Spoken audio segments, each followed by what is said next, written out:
Welcome to all you Geminis. Welcome to this video, this general video for Gemini for the month of November 2012, and it is going to be a fascinating month for all the signs, but also for Gemini.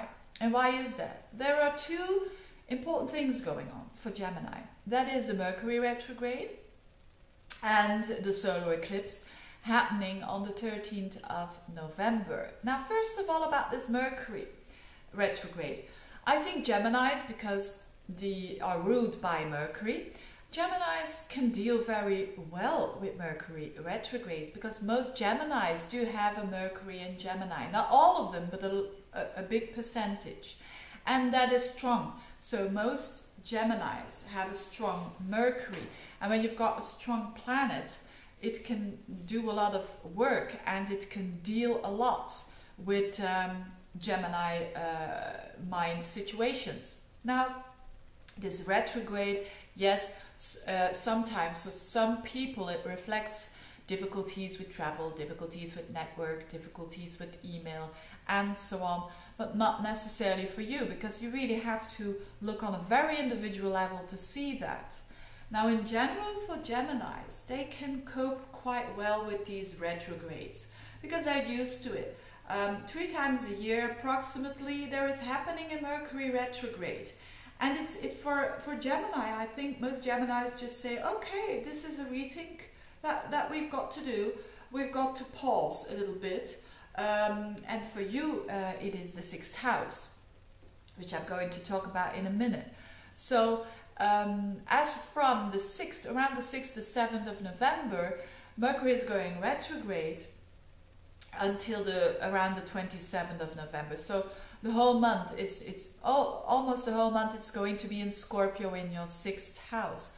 But the first week of the month, it is in your 7th house. So your focus and your mind and you was the first week of the month, it's going to be on that other person that is irrelevant for you or important for you, or if you work with clients, your clients, or if you're single, you are going to think a lot about relationships and wanting to make it happen, maybe, if you are open to that. But it is sure that it's going to shift as from the 6th to 6th of November, because it goes back into your 6th house, where it has been there the last month. So all things that you have been doing last month are going to become into focus again. And now in general for Geminis, it is that 6th house, and 6th house is all about our day-to-day stuff that we're doing. So our routines that we're doing, you know, bringing the kids to school, doing your routines at work, doing the day-to-day stuff that you have to do. And it is clear that for a lot of Geminis, there's going to be a shift in that area, or there's going to be a rethink in that area. Maybe you want to change your routine, maybe you want to it could also mean health, because the 6th house is associated with health.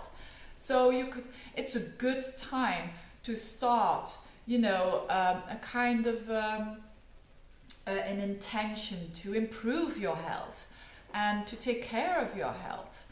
And not only because this Mercury is retrograde in that area, but also because the solar eclipse is in that area of your life. So I have made a separate video about the solar eclipse, because I think, and I have put a link underneath, because I think it's very important to understand what the solar eclipse is all about. It's not something randomly. A solar eclipse, so the conjunction of the sun and the moon together with the node, in this case the North Node, these eclipses are belonging to a larger family, to a Saros family. I explain all in detail in that video. And we've got eclipses occurring that sometimes are struggling and hard and difficult. Eclipses that are all about separation.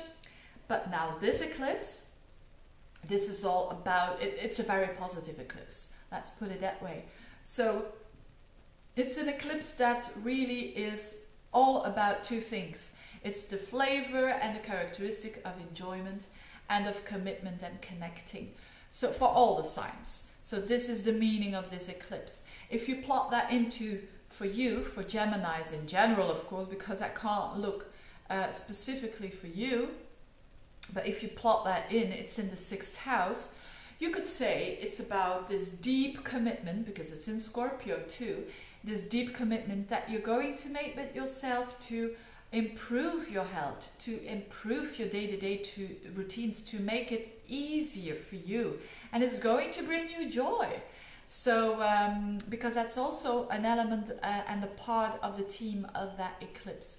So very, very positive energy of that eclipse, which is which will have a knock-on effect for the upcoming months. So if you put your energy and your focus onto that, so the areas I just talked about, it's going to have a positive effect on the other houses, so on other areas of life.